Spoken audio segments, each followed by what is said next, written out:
Hello বন্ধুরা, তোমরা কেমন আছো? আশা করি খুবই ভালো আছো। আমার তো অনেক দিন ধরেই শখ হচ্ছিল পিৎজা খাবো। ফোনে এত দেখি পিৎজা খেতে, মনে হয় কি জিনিসটা খুবই ভালো খেতে, কিন্তু আদৌ কিন্তু তা না। আমি বাড়িতে ট্রাই করে দেখলাম, সত্যি বলতে আমার পিৎজাটা একদমই ভালো লাগেনি খেতে। সবার মুখ তো সমান না, আমার মুখে ভালো লাগেনি, আরও মানুষ খায় তাদের মুখে হয়তো ভালো লাগে। যাই হোক, বাড়িতে প্রথমবার পিৎজা ট্রাই করলাম। তা পিৎজার ডোটা আমি মেখে নিয়েছি, ইস্ট আর টক দই আর তেল দিয়ে নরম করে ডোটা মেখে নিয়েছি, সেইটা রেস্টে রেখেছিলাম। তারপরে ওই ডোটা ফুলে উঠেছিল অনেকটা, তারপরে ওটা আবার মেখে এই যে পাতলা করে এই প্লেটটায় কিছুটা ডো আমি সাজিয়ে নিয়েছি। তার উপর পিৎজা সস, তারপরে চিলি ফ্লেক্স, অরিগ্যানো দিয়ে ভালো করে লাগিয়ে নিয়েছি। এবার উপরে একটু মোজারেলা চিজ দিয়ে দিলাম। যেমনটা আর কি ফোনে দেখি আমি তেমনটাই বানানোর চেষ্টা করছি। অনেক দিন ধরেই শখ যে সবাই এত ভালো খায় এই জিনিসটা, আমিও একদিন খেয়ে দেখি কেমন লাগে। এই যে পেঁয়াজ দিয়ে দিলাম বেশি করে, যেহেতু বাড়ি বানাচ্ছি সব তো বেশি বেশি করেই দেবো, কারণ আমি চাই যে খুব টেস্ট হোক জিনিসটা। কেমন খেতে তো আমি জানি না, তবে বিশ্বাস করো আমি এই প্রথমবার খেলাম, আমার একদমই ভালো লাগেনি পিৎজাটা। আমি মনে করি এর কি খায়। এই যে ক্যাপসিকাম দিলাম, টমেটো দিলাম, আর দেবো এতে বেবিকর্ন, ওই যে মিষ্টি যেই কর্নটা আছে সেটাই আমি এনেছি, সেটাই এর ভিতর দেবো। তা সবাই এত ভালো খায়, কিন্তু আমার একদমই ভালো লাগলো না জিনিসটা।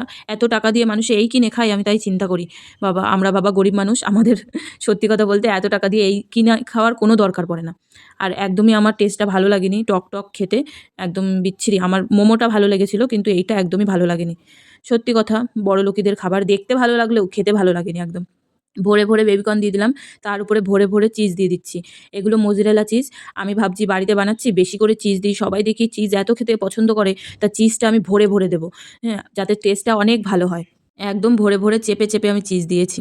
বলতে গেলে যা চিজ কিনে এনেছিল তার বেশিরভাগটাই এর ভিতর দিয়ে দিয়েছি আমি।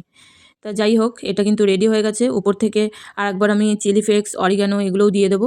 আর কিছু তো দিতে দেখি না, এতে তো শুধু সবজি আর হচ্ছে এই চিজটাই দেয়, আর ওই পিৎজা সস এইটুকুই দিতে দেখি। তা যাই হোক, আমি তাই দিলাম। দেখি এবার এটা রেডি করে খেয়ে দেখতে হবে। তোমাদেরকেও দেখাবো এটা রেডি করে। দেখো পুরো রেডি হয়ে গেছে, আমি এটা বসিয়ে দিলাম কড়াইয়ের ভিতর। এগুলো না ওই যে আগুনের পাশে দেয় কি সুন্দর, আমি তো ওটা আমার কাছে নেই, মাইক্রোওভেনও নেই, তাই আমার কাছে ঘরোয়া কড়াই আছে আর গ্যাস আছে, তাতেই আমি বসিয়ে দিলাম। দেখো এই যে রেডি হয়ে গেছে পুরো। দেখতে কিন্তু দারুণ লাগছে তাই না? কিন্তু খেতে একদমই ভালো লাগেনি জানো। এত খরচা করে বানালাম জিনিসটা, কিন্তু পুরো আমার মনটা ভেঙে দিল। মানে এতদিন ধরে আশা করেছিলাম যে এই জিনিসটা খাবো, কিন্তু খেয়ে আমার মনটা পুরো ভেঙে গেল। দেখে কত মানে লোভ লাগছে দেখে, কিন্তু খেয়ে আমার একদমই মন ভেঙে গেছে। মানে একদমই আমার ভালো লাগেনি খেতে। যাই হোক, খেতে তো হবে একটু। এই যে খাচ্ছি, খেয়ে আমার মুখের যে অবস্থা হয়েছিল তা বলার মতন না। মানে আমি যেই কয়জনের কাছে শুনলাম আমাদের আশেপাশে, অনেকেরই মানে পিৎজাটাও ভালো লাগে না, বার্গারটাও ভালো লাগে না। তা ভাবলাম আর কোনোদিনও পিৎজা অন্তত বাড়িতে বানাবো না।